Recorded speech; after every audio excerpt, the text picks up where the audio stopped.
Mas Muhammad Rizik Syihab. Kelihatan di podcastnya itu santun ya, pintar aktingnya, nggak meledak-ledak, asah semua kolomu semua itu nggak, itu kelihatannya nggak temperamen. 1 juta Gus Dur pun akan kami lawan, apalagi cuma 1 Gus Dur. Nah itu dulu. Ini Kang Mas Sari Untung ya, untuk menjaga keberuntungan panjenengan Mas Untung ya, hadirkan Kiai Imad, Gus Abbas, Raden Syarif Rahmat supaya imbang. Sebenarnya Haji Umar Irama itu juga mau ngundang yang kontra dengan beliaunya, ya, tapi nggak mau datang ya karena tidak seirama. Lah kalau Mas Sari Untung dengan HRS ini kan satu frekuensi yang sama. Mas Rizik Syihab itu sudah bagus. Bagi yang tidak percaya ya sudah. Tapi Kang Mas Rizik Syihab harus melihat bahwa rukun iman itu ada 7. Yang ke-7 adalah percaya kepada habaib, itu cucu Nabi kita.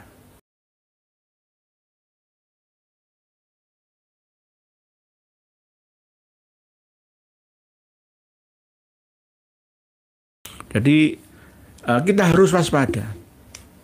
Mukmin Muslim itu tidak akan jatuh pada 2 lubang yang sama. Pasti akan waspada ya sebelum jatuh pada lubang yang kedua. Di antaranya adalah termasuk apa yang dikatakan oleh Mas Muhammad Rizik Syihab. Kelihatan di podcastnya itu santun ya, pintar aktingnya, nggak meledak-ledak, asah semua kolomu semua itu nggak, itu kelihatannya nggak temperamen. Ada sadarnya, sudah kita nasihati beberapa pekan yang lalu itu. Cuma ini belum kelihatan buruknya. Kalau kelihatan singanya ya ada taji dan taringnya. Ya. 1 juta Gus Dur pun akan kami lawan, apalagi cuma 1 Gus Dur. Nah itu dulu. Tahun 2001. Ya itulah sandiwara. Perannya yang berbeda. Di antaranya ini ada Ahmad Saleh, Bro Rizik gak galak lagi, jadi curiga ya, semoga saja seterusnya gitu loh. Ya termasuk masalah Pancasila itu loh. Dulu kan harus syariat, khilafah dan lain sebagainya. Enggak, Pancasila itu sudah bagus. Ya sudah mulai melunak ya, seperti Abu Bakar Ba'asyir. Ya, tapi kita harus waspada. Harus waspada, jangan sampai jatuh pada lubang yang sama. Gagal pada yang kedua kalinya. Karena mereka itu sulit untuk dibaca. Walaupun karakteristiknya, aktingnya ya di depan itu baik, belum tentu baik setelahnya. Berbahaya. Harus diwaspadai semua. Karena apa? Terlihat dari mana? Dari buku atau kitab-kitab karya mereka sejak leluhurnya sampai sekarang juga. Terus dikuarang, terus semakin kuat. Ya, saling menguatkan satu sama lainnya. Ya, hal kecil yang perlu kita anggap sebagai sesuatu yang besar. Masalah itu tadi di awal yang saya sampaikan. Seandainya Kabupaten Pamekasan ini ada 30 orang habib yang dikholi di kabupaten itu, akan merepotkan warga Nahdien semua. Muslimat ibunya.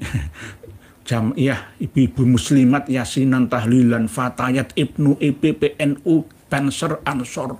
Ya.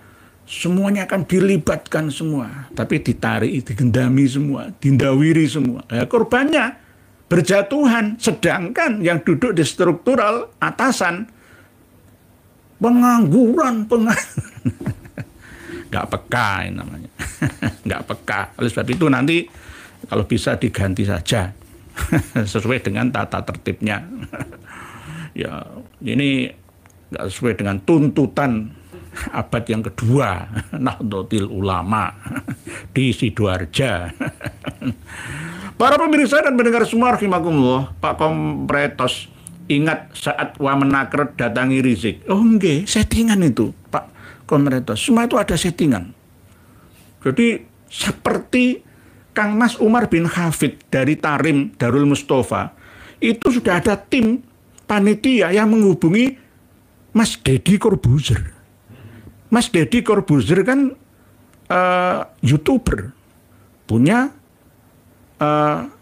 subscriber, ya puluhan juta, ya kan ya penting untuk direkrut, lalu nanti di shooting ya di framing ya, di branding ya.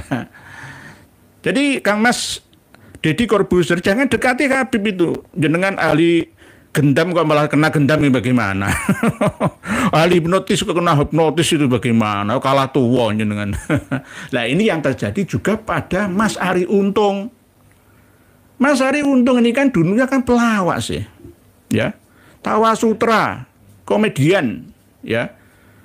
Jadi kalau Kang Mas Rizik Syihab ini menyindir, enggak bukan ahlinya kok bicarakan masalah nasab kabaib. Loh, sekarang itu zamannya berbeda. Abaji Oma Irama itu all-round segalanya, tidak hanya bernyanyi saja, tapi juga bisa berceramah di mana-mana. Sekarang ini semua orang itu all serba bisa, gitu. Tidak bisa secara pribadi, tapi bisa mendatangkan orang yang di luar kebiasaannya. Oleh sebab itu nanti Kang Mas Arie Untung ya untuk menjaga keberuntungan panjenengan Mas Untung ya, hadirkan Kiai Imad, Gus Abbas, Raden Syarif Rahmat supaya imbang. Sebenarnya Baji Uma Irama itu juga mau ngundang yang kontra dengan beliaunya, ya, tapi nggak mau datang ya karena tidak seirama. Lah kalau Mas Arie Untung dengan HRS ini kan satu frekuensi yang sama. Ya berani datang dan kelihatan itu aktingnya itu ditata dari rumahnya itu. Wah, halus lihatnya. Halus kelihatannya tuh gabrus, gedabrus. Jangan percaya. Itu nanti kalau pas di lingkungan jamaahnya, Allahu Akbar.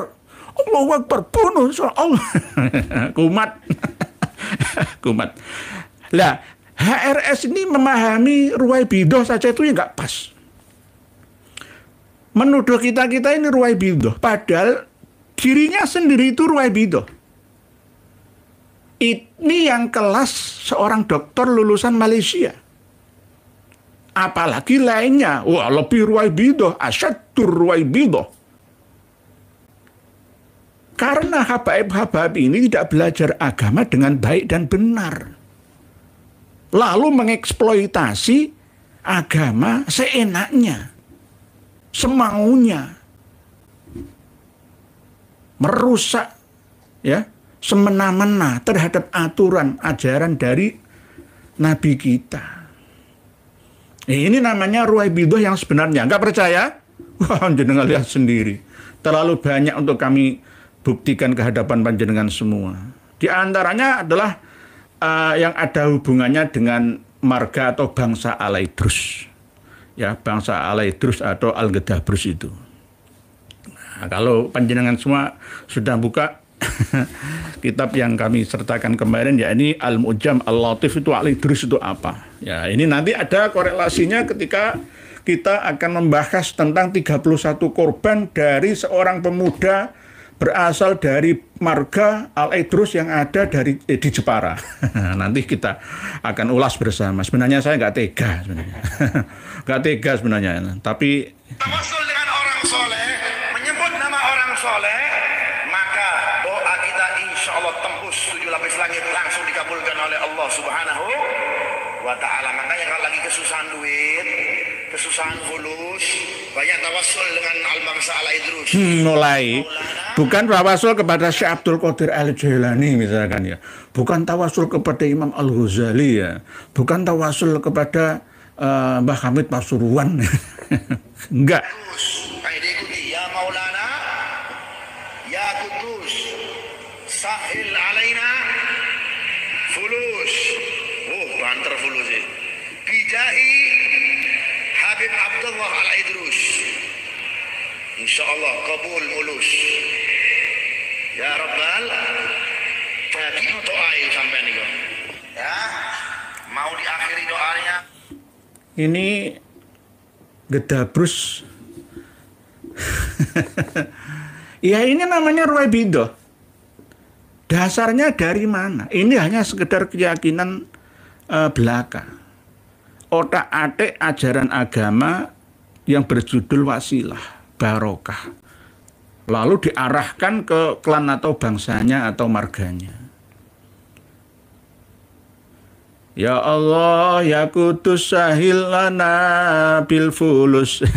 Kertas merah yang halus-halus. Biasanya tambah ini, bukan ini toh. Biasanya kalau di kuburan ya, di makam Habib Al-Idrus ya. Kertas merah yang halus-halus bihaqi Habib Abdullah Al-Idrus. Ya Allah, ya Kudus. Diulang-ulang terus. Ini gedabrus. Gak nyambut gawe, kepingin sugih. Munggah balik. Ini termasuk bagian daripada ruwaibidah itu. Jadi ruwaibidah itu bukannya berasal dari luar golongan klan saudaranya Kamas Rizik Syihab, ya. Justru yang paling banyak itu ada di dalam keluarganya sendiri. Tapi malah menuduh balik ya ke kita-kita ini yang tidak paham tentang ilmu nasab misalkan. Loh, sudah kita pelajari semua. Yang dijadikan dasar Mas Rizik Syihab mengatakan nasab Ba'alawi itu khilafiyah. Ya. Ini berdasarkan apa? Al-Muhibbi dalam khulasatul atharnya. Lah, Al-Muhibbi berdasarkan Al-Ghuror. Al-Ghuror berdasarkan Al-Jauhar. Dan berdasarkan Al-Burqah, sama saja. Mentok di abad 9 Hijriah. Nggak mau meneliti lebih jeli lagi, Imam Ahmad Al-Abah An-Nafat itu hidupnya pada abad keberapa. Nah, ini namanya kebodohan yang dipertahankan. Lalu ketika ada orang yang mau memberitahu, dikatakan sebagai ruwaibidah. Wama ar-ruwaibidah ar-rajulut tafihu fi amril ammah. Orang yang ngurusi perkaranya umat atau orang umum, kepentingan umum tapi bodoh, tidak mengerti. Lah, kita ini semua berdasarkan data, fakta, sejarah dan DNA. Semua kami sertakan. Ya. Bagi orang yang mau menggunakan akal sehatnya. Lalu kita diserang dengan ruwaibidah itu. Janjane ya. Di awalnya sebelum membahas tentang ruwaibidah itu, Kang Mas Rizik Syihab itu sudah bagus. Bagi yang tidak percaya ya sudah. Tapi Kang Mas Rizik Syihab harus melihat bahwa rukun iman itu ada 7. Yang ke-7 adalah percaya kepada habaib, itu cucu Nabi kita. Rukun Islam ada 6. Yang ke-6 adalah meyakini Ahlul Bait Nabi itu diantara adalah Ba'alawi. Lalu dengan cara ngeles seperti ini, umat Islam yang awam akan termakan oleh tipu daya ruwaibidahnya mereka. Nah, mereka itu ruwaibidah sebenarnya. Inilah yang masuk dalam kategori asrotis sa'ah. Termasuk sabda Rasulullah, sayati alan nasi sanawatun khudda'atun. Yakni akan datang tahun-tahun penuh dengan kedustaan yang menimpa umat manusia. Yang benar disalahkan, yang salah dibenarkan. Ya. Kiai Imad dan kawan-kawan disalahkan. Kok nggak menyalahkan Habib-Habib yang ceramah khurafat itu? Yang menyesatkan umat itu? Yang menyalurkan syahwat kepada imro'at itu? Yang ajnabiyat itu? Ayo. Kenapa? Kenapa? Nah, ini termasuk bagian daripada sanawat khudda'at. Tahun-tahun yang penuh dengan kedustaan. Sing bener didustakan, pendusta dibenarkan. Yang tidak memiliki sifat amanah malah justru dipercaya, yang tidak memiliki sifat amanah malah justru dipercaya, atau sebaliknya. Ini menyangkut kepentingan umat atau kepentingan umum bangsa dan negara. Ya, pemimpin bangsa sudah jelas, misalkan ya, ada anggota jaksa, hakim, dan tentara yang tidak bersih. Ya. Terus akhirnya malah justru diangkat menjadi panglima atau perwira. Ini kan berbahaya untuk keselamatan dan keberkahan sebuah bangsa.